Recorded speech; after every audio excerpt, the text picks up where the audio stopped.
సృష్టికి ఆదిలో భగవానుడైనటువంటి శ్రీ మహావిష్ణువు అవతరించి ముందుగా తన నాభికమలమందు బ్రహ్మను నెలకొల్పుకొన్నాడు. వెంటనే, ఓయి బ్రహ్మ! చక్కగా ఆలోచించి నీవు ఇప్పుడే 14 భువనాలను ఏర్పాటు చేయి, ఒక్కొక్క లోకంలో రకరకాల జీవకోటిని సృష్టించు అని ఆజ్ఞాపించాడు. అయితే బ్రహ్మాండమైన సృష్టి చేయాలంటే ఆలోచించటానికి ఒక్క తల సరిపోతుందా? అందుకే బాగా ఆలోచించటం కోసం బ్రహ్మకు 4 తలలిచ్చాడు విష్ణువు. విష్ణుమూర్తి ఆజ్ఞ ప్రకారం బ్రహ్మ తన 4 తలలతోనూ ఆలోచించి సృష్టి కార్యం ప్రారంభించాడు. ముందుగా 14 భువనాలు ఏర్పాటు చేశాడు. ఏ లోకంలో ఎటువంటి జీవకోటి ఉండాలో నిశ్చయించుకున్నాడు. భూలోకంలో జంతువులు, పక్షులు, వృక్షాలు, క్రిమికీటకాదులు వీటన్నిటికంటే ముఖ్యంగా మానవజాతి ఉండాలను కొన్నాడు. అయితే మానవుడు ఏ ఆకారంలో ఉండాలి అని ప్రశ్న వచ్చింది. ఒకానొక స్వరూపం తన మనస్సులో ఊహించుకుని మానవుని సృష్టించబోయాడు బ్రహ్మ. కోట్ల కొద్దీ మొండెములు తయారుచేసి ఒక్కొక్కదానికి తలకాయలు అమర్చాడు. తలకు ఒక ముఖం, ముఖంలో 2 కన్నులు, ముక్కు, నోరు, 2 పక్కల 2 చెవులు, ఇవన్నీ అయిన తరువాత శరీరానికి పొట్ట, వీపు మొదలైన అవయవాలు, 2 చొప్పున కాళ్ళు, చేతులు, కాళ్లకు చేతులకు 5 వేళ్లు ఈ మోస్తరుగా తయారు చేయబోయాడు. కాని బ్రహ్మదేవుడు ఒక విధంగా చేయబోతే మానవుని స్వరూపం మరొక విధంగా తయారు కాజొచ్చింది. ఒక మొండెం తీసుకుని దానికి బ్రహ్మ ఒక ముఖం పెడదామనుకునేటంతలో ఆ ముఖం 2 ముఖాలుగా మారిపోయేది. 2 కన్నులు తీర్చిదిద్దేసరికల్లా ఈశ్వరునికి మళ్లే నుదుట 3వ నేత్రం మొలుచుకు వచ్చేది. 2 పక్కల 2 చేతులు అమర్చుదామనుకునేవాడు. పాపం, ఆ రెండింటికి మరొక 2 వచ్చి అతుక్కునేవి. సరీగా లెక్కపెట్టి 2 కాళ్లు పెట్టబోయేవాడు. కాళ్లు తయారుచేసిన పోగులో నుంచి మరి 3 కాళ్లు వచ్చి అవి మొత్తం 5 కాళ్లు అయ్యేవి. ఇదంతా చూచి బ్రహ్మకు హడలు పుట్టింది. తనకు వశం తప్పిపోయి ఇటువంటి వికారస్వరూపాలు తయారు కావటానికి కారణం ఏమై ఉంటుందా అని తన 4 తలలతోనూ మళ్లీ ఒకసారి తీవ్రంగా యోచింపసాగాడు బ్రహ్మదేవుడు. ఇలా యోచిస్తున్న సమయంలో ఆయన తయారుచేసిన మానవస్వరూపాలు కొన్ని నవ్వినాయి. మరికొన్ని పళ్ళు పైకి పెట్టి ఇకిలించినాయి. ఇంకొన్ని స్వరూపాలు తననే కొట్టవచ్చినాయి.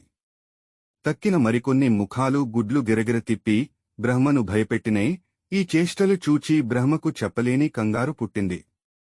తను సృష్టించిన మానవ స్వరూపాలే ఇలా తనకు ఎదురు తిరిగేసరికి ఇదంతా ఎందుకు జరుగుతున్నదో తెలుసుకోలేక బ్రహ్మదేవుడు దిగులుతో తలకట్టుకు పడుకున్నాడు. విచారంతో పడుకున్న బ్రహ్మకు మగత కమ్మినట్టనిపించి చిన్న కునుకు పట్టింది. ఆ కునుకుపాటులో ఒక కల వచ్చింది.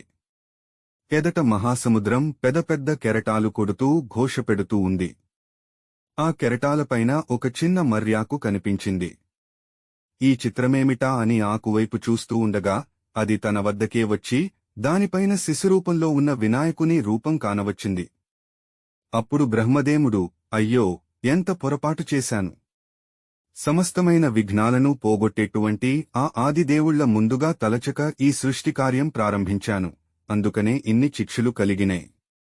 ఇప్పుడైనా జరిగిన పొరపాటు సవరించుకోమని చెప్పటానికే దయామయుడైన పరమాత్ముడు ఈ రూపంతో నాకు దర్శనమిచ్చాడు అని గ్రహించి వెంటనే లేచి సాగరమధ్యానికి వెళ్లాడు. అక్కడ బ్రహ్మ తదేక దీక్షతో తపస్సు చేయగా కొంచెం సేపటికల్లా నిజంగానే ఒక మర్రి ఆకు తన సమీపానికి వచ్చింది.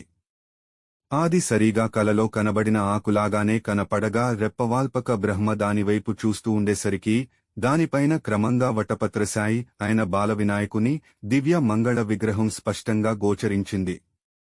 అంతటా బ్రహ్మ ఆనందభరితుడై నిండు భక్తితో ఆ బాలవినాయకునికి నమస్కరించి అనేక విధాల స్తుతించాడు. దేవా, ముందుగా నిన్ను పూజించక సృష్టికార్యం ప్రారంభించటం వల్ల చెప్పరాని కష్టాలు కలిగినాయి. నా తప్పు ఇప్పుడు తెలుసుకున్నాను. కాబట్టి మన్నించి ఇక ముందైనా ఎట్టి విఘ్నాలు కలగకుండా సృష్టికార్యం కొనసాగేటట్టు అనుగ్రహించు అని వేవిధాలా వేడుకొన్నాడు.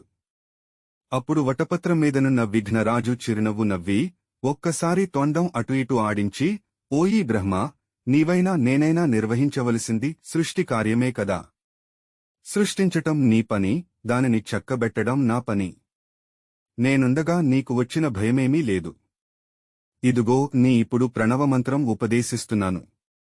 దీనిని జపించి మళ్లీ సృష్టి కార్యం ప్రారంభించు. ఈసారి నీ పని దిగ్విజయంగా సాగిపోతుంది అని చెప్పి అదృశ్యుడైనాడు. వినాయకుని ఆనతి ప్రకారం తక్షణమే బ్రహ్మదేవుడు ప్రణవమంత్రం జపించి జపం పూర్తి అయాక మళ్లీ సృష్టికార్యం మొదలెట్టాడు. ఇప్పుడు ఎటువంటి విఘ్నాలు లేక తలచిన పనులన్నీ తలచినట్టుగా చేయగలిగాడు. ఇదంతా వినాయకుని దయకదా అని నిశ్చయించి బ్రహ్మదేవుడు ప్రతిరోజూ ఆదిదేవుని తలచుకుని మరి పని ప్రారంభించేవాడు. బ్రహ్మదేవుడేగాక నాటినుంచి ఆయన సృష్టించిన దేవగణము 14 భువనాలలోని ప్రాణికోటి కూడా ముందుగా గణపతిని తలుచుకుని మరీ పనిలోకి పోయేవారు. ఈ విధంగా బ్రహ్మదేవునంతటివాడే వినాయకుని దయ సంపాదించిగాని సృష్టి కార్యం సాగించలేకపోయాడంటే ఆదిదే పుట్టి మానవమాతృలు కొలువవలసిన అవసరమెంతటిదో చెప్పేదేమిటి? కనుకనే విఘ్నేశ్వరుడు అవతరించిన భాద్రపద శుద్ధ చతుర్దశి ఒక మహాపర్వంగా ఎంచి ఏటేటా ఆ రోజున హిందువులందరూ ఆదిదేవుణ్ణి గొప్పగా పూజిస్తారు. వినాయకుడి దయ సంపాదించగలిగినవారు ఎవరేమి కోరుకున్నా అవన్నీ తీరుస్తాడని ప్రజల నమ్మకం. ఇటువంటి మహిమగల వినాయకుణ్ణి ఒక్క హిందువులేగాక ఇతర దేశాలవారు కూడా పూర్వకాలం నుంచి ఆరాధించి మేలు పొందుతున్నారనటానికి నిదర్శనాలున్నాయి. మన మేలు కోసం, లోకక్షేమం కోసం వచ్చే చవితినాడు విఘ్నేశ్వరుణ్ణి తలుచుకుని మంచి మంచి కోరికలు కోరుకుందాం.